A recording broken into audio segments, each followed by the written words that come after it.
2, 1. And my name is Jonathan Hatami, Jonathan.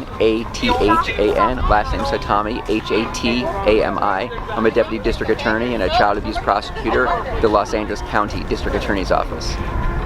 Jonathan, we appreciate your time today. Could you tell us, so Child Abuse Awareness Picnic, what does today mean to you? So once every year we have a month that's called Child Abuse Awareness or Child Abuse to bring attention to individuals about child abuse. I think first off, we should bring attention to child abuse every day. So not just one day or not just 1 month, every single day. However, we do try to do this barbecue, this picnic once a year, and I try to get all the families, Noah, Anthony, and Gabriel. Plus we try to get other families of individuals who have lost loved ones. We have a lot of families here who have lost daughters, who have lost sons, who have lost sisters and brothers, many of them as a result of a criminal act or a crime.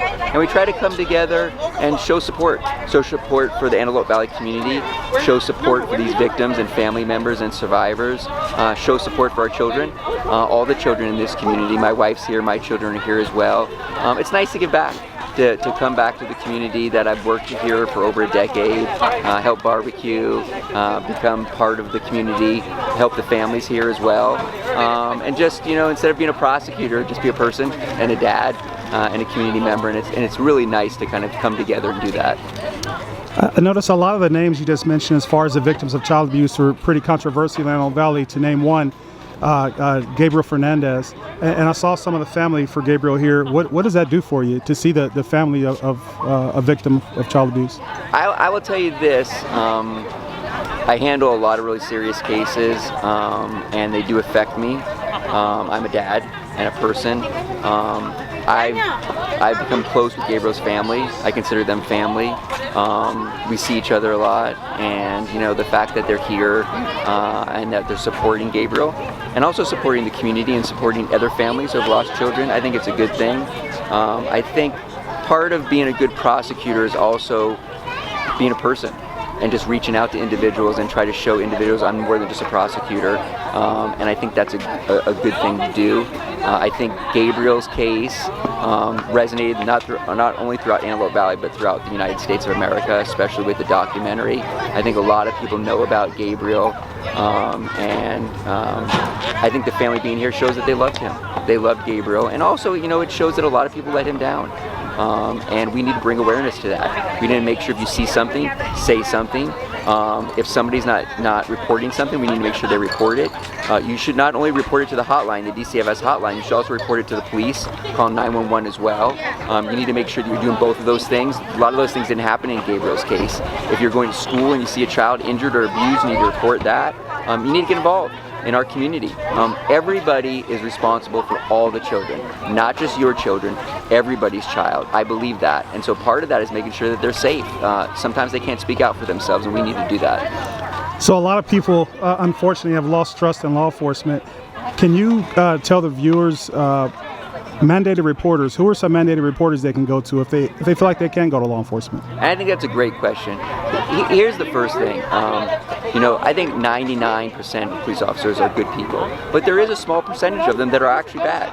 And we need to show the community, one, I'm not only going to hold bad people accountable, I'm going to hold bad police officers accountable as well. So I hope the community realizes that I believe most police officers are good, but the small group that are bad, I'm going to hold them accountable just as well. They need to be held accountable. That being said, a lot of times people don't trust the police because either they had a bad encounter with the police or they feel like the police are going to hurt them or something like that. And that's a valid concern. We need to respect that and understand that. And so I'm going to tell everybody, you can call the DCFS hotline. That isn't the police. They'll send out a social worker, which is important. You could tell your neighbor or somebody else to go report it to the police if they're afraid to report it to the police. I think that's always a good thing to do. Get your friend, get somebody to help a child, or you can always help a child too. A person who sees something happening to a child, they can go out and help a child if they feel like they need to do that as well. I think you can call your board of supervisor. Your member is Catherine Barger. You can call her office. You can call Tom Blackie's office. Call some elected officials. Call the mayor. Call Rex Paris's office. If you feel like a child's being abused abused and you're afraid to call the police, you can call somebody else and make sure that they come out as well. In addition to that, call people in the DA's office. We have a large group of DAs who work out here. I think that's a great group of people to call as well. So there's a lot of different avenues to go to if you can't go to the police, and sometimes they may be better. You know, sometimes what I experience is most children don't want somebody arrested. They just want the violence to stop. They just want somebody to stop hurting them. And I think we need to understand that. Most children don't want their parents arrested. They just want them to stop hurting them. And that's something that we need to understand, and I think it's important. I mean, obviously at the end of the day, if you murder a child, I'm gonna hold you accountable for that, and I'm gonna prosecute you for that.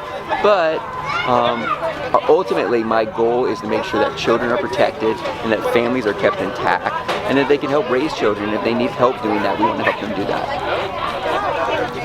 Anything else you want to share with us? I'm really thankful for the Antelope Valley community. I know that sometimes we're all the way up here in the North County. A lot of people forget about that. I've worked up here for over a decade. I have a lot of friends up here. I go to church up here, even though I don't currently live up here. And I think I want to let the Antelope Valley community know that you're important. You're important to me. You're important to us. And you are part of this county. And we want to make sure you and your children are protected. All right. In 3, 2, 1. 2, 1. Go ahead. Tom Lackey, that's Lackey, and I'm the Assembly member for the 34th Assembly District. And it's an honor to be here to join the family of some very tragic circumstances. These are the people here that have been most adversely impacted by policy that isn't where it needs to be. And it needs to be in support of those who have lost loved ones, but also, even more importantly, those who are in the foster care system now. We have some very vulnerable children that deserve protection, and been actively pursuing legislation to do just that. It's time that we come collaboratively together to protect our most valuable resource, our children.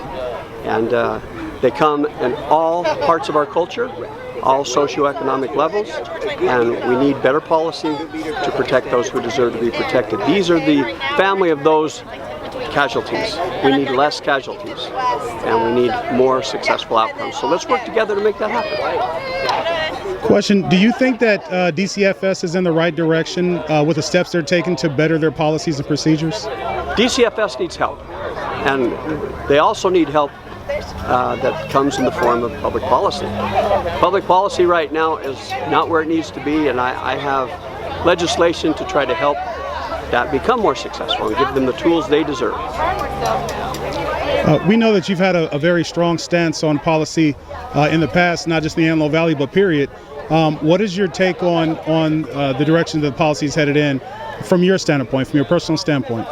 Yeah, what needs to happen is the communication lines need to become stronger, because what's happening, even all these families can tell you that these abusive circumstances were well known, but they weren't communicated to the right people, and so therefore the right preventive actions weren't taken. So we need to do better on that front. We need to protect children, and we need public policy that supports that. Have you been able to meet with any of the families of the children that were affected by some of the tragedies in the Antelope Valley today? Yes, I have, and it's nice to see that they're adapting, but nothing can replace the loss other than supporting people by establishing friendships and knowing that we care. And we're here to support them through the agony of loss. If you could ask for support for the community, what would you say to the community? What could they do to make a difference and make a change? They need to voice their opinions on the fact that our public policy isn't where it needs to be right now.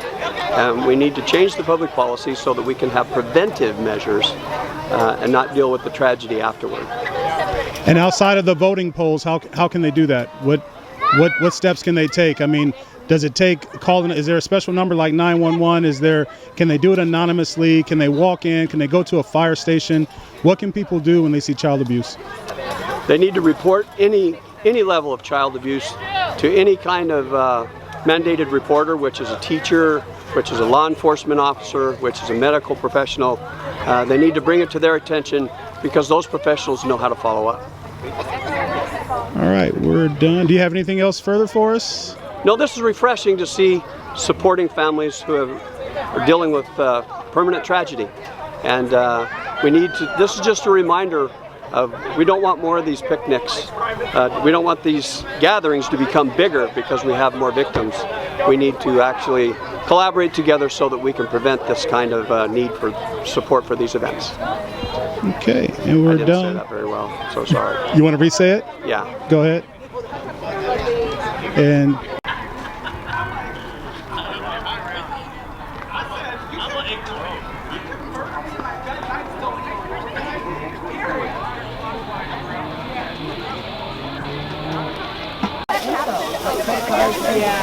And I went to my own company and not always. You're like, really? But you know what? John even knows, Emma, you need a new phone. Of course, I mean, For a comedian, I mean, you're a long resident of the Antelope Valley, and everybody needs to put their effort into it. And that's the call for us here. We have to put our effort in.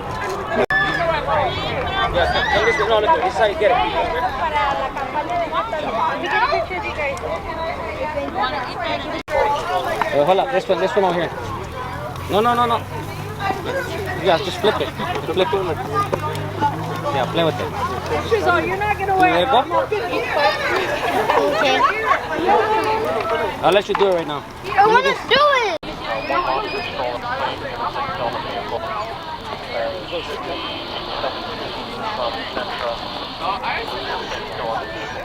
it!